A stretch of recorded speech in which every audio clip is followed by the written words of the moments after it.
안녕하세요. 여러분 반갑습니다. 저희는 오늘 진행을 맡게 된 김재경, 정혜원입니다. 네, 여러분 반갑습니다. 그동안 잘 지내셨나요? 네, 입추가 지나니까 아침 저녁으로는 조금 시원해진 것 같아요. 네, 여러분 오늘 마인드온 주제 다들 알고 계시나요?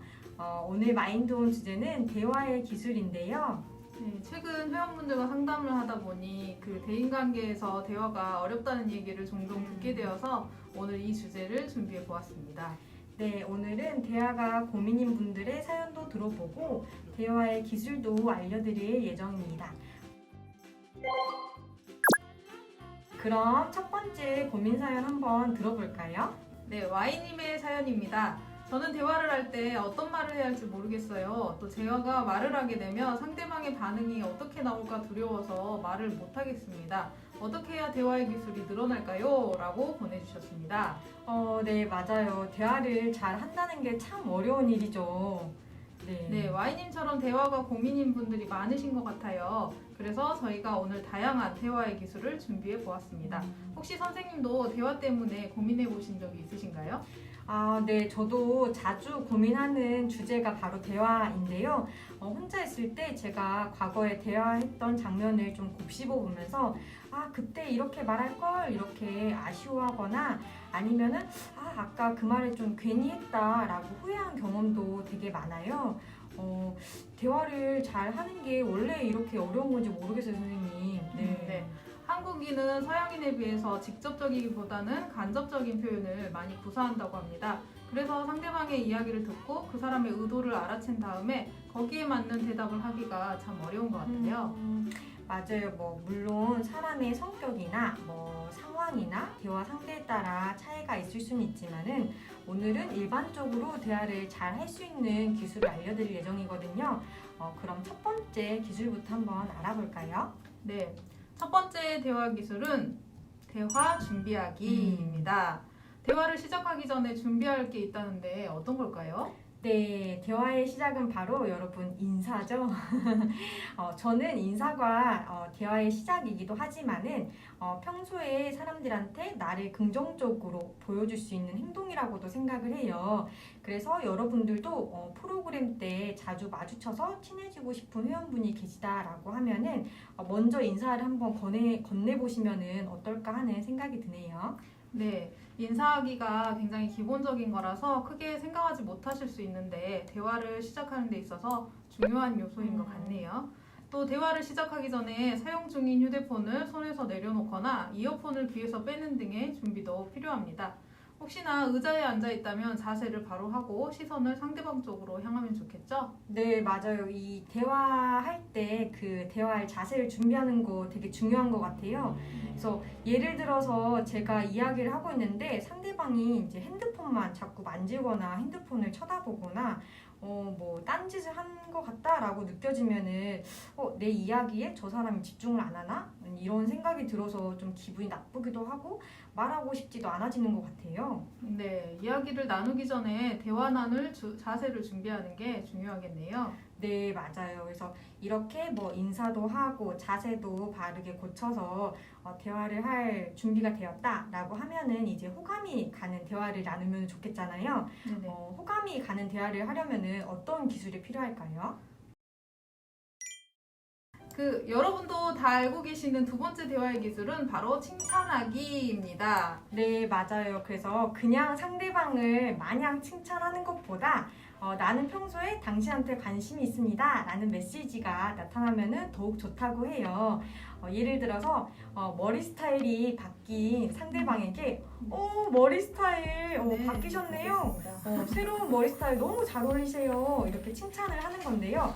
이렇게 말을 하면은 상대방을 칭찬도 하고 평소에 제가 상대방한테 관심이 있다는 것도 알려줄 수 있는 일석이조의 대화의 기술이라고 합니다. 네, 그런데 여기서 주의할 점이 칭찬과 아부를 잘 구분해야 된다는 건데요. 아무리 칭찬이어도 상대방이 듣기에 부담스럽지 않은 정도가 좋다고 하니 유의하시면 좋을 것 같아요. 맞아요. 좀 칭찬도 과하면은 좀 부담스러울 때가 많잖아요. 이게 칭찬인지 나를 매기려고 하는 소리인지 약간 조금 긴가민가 할 때도 있거든요. 그죠. 그럼 이참에 저희도 담백하게 네네. 서로에게 칭찬 한마디씩 한번 건네볼까요? 네네. 네, 저는 정혜원 선생님께서 그 사람을 편안하게 만들어주는 그런 큰 장점이 네, 있다라고 네. 네, 더 주세요.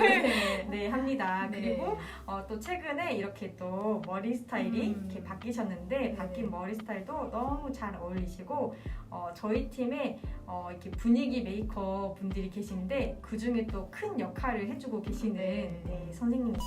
아, 감사합니다. 네. 칭찬을 많이 받아서 기분이 좋네요.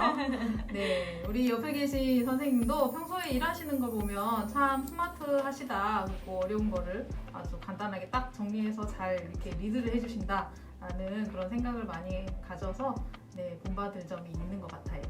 짧네요. 저 몇 가지 얘기했더라. 네, 농담입니다. 네. 이어서 저희 세 번째 대화의 기술을 설명해 드릴게요. 바로 공통점 표현하기입니다.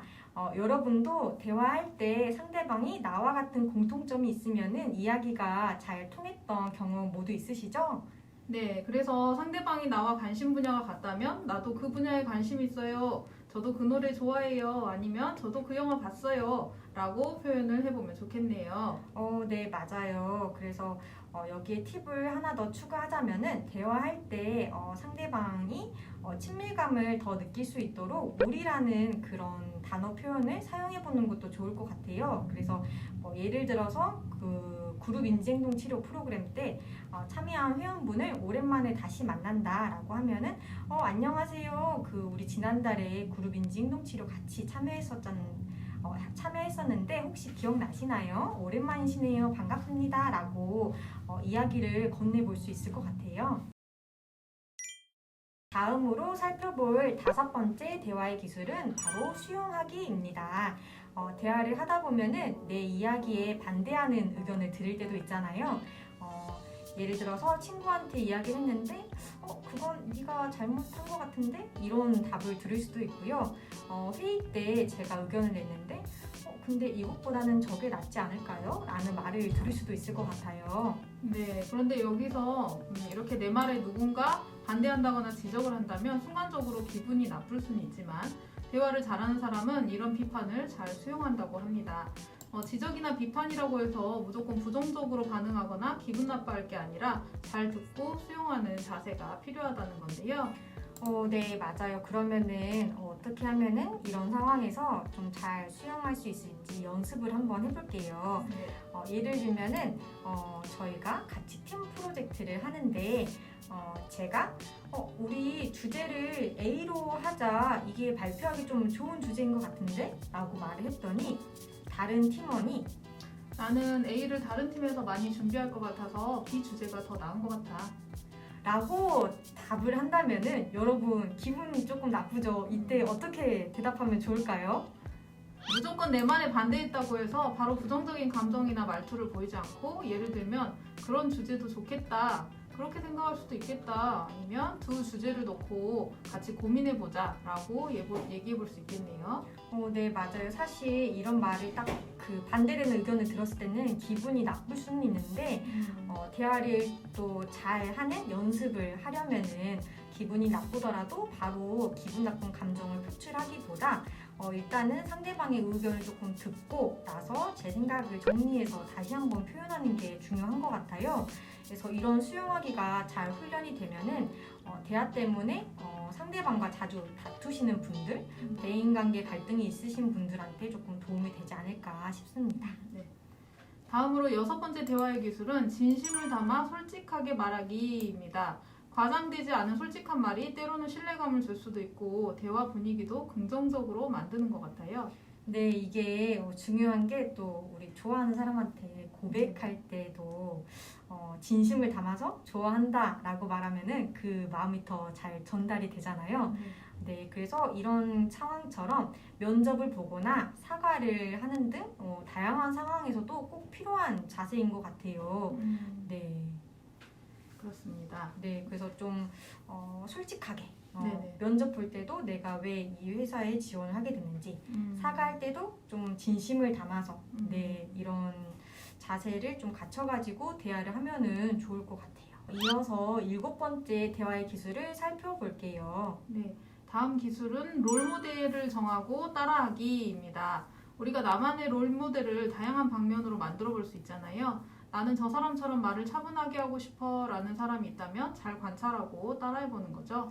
네, 맞아요. 이제 저는 저희 팀에 여러 명의 선생님이 계시는데 홍진희 선생님이시라고 계시거든요. 얼마 네네. 전에 그 유튜브에도 이렇게 음. 영상이 올라갔는데 그 선생님께서 말씀을 하실 때 이제 군더더기 없이 요점을 딱 정확하게 말씀을 하시고 또 솔직하게 그 의사 표현을 하시는 걸 보고 좀 닮고 싶다는 생각이 들어가지고 이제 저는 저희 팀에서 이제 롤 모델을 꼽자면은 홍진희 선생님을 좀 꼽을 수 있을 것 같아요.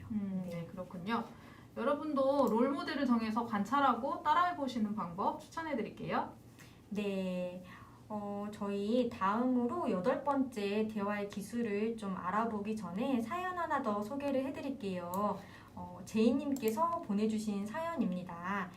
저는 상대방이 몰아치듯이 말을 하면은 판단이 잘 안 되어서 힘듭니다. 군대에서 한번 이런 것을 경험한 이후에 아직도 극복을 못하고 있어서 고민입니다. 저는 이럴 때 어떻게 하면 좋을까요? 라고 네, 사연 보내주셨습니다. 네, 이런 경우는 어떻게 하면 좋을까요, 여러분? 네. 몰아치듯이 말한다. 상대방이 몰아치듯 말하면 누구라도 좀 당황할 것 같은데요. 네. 제 생각에는 그 몰아치듯 말하는 사람이 화가 나 있어서 그렇다면 조금 진정한 후에 다시 이야기를 나누는 것이 좋을 것 같고, 많은 양의 정보를 한꺼번에 말하는 것이라면은 솔직하게 지금 너무 많은 이야기를 한꺼번에 듣다 보니 이해가 잘 안 되는데 조금 천천히 이야기해 주실래요? 라고 부탁을 해볼 것 같아요. 네, 저는 안 되면 도망가죠. 네, 상대방이 그 이야기를 못 끊는 것 같다라고 하면은 저는 일단 숨을 쉬어야 되잖아요. 그래서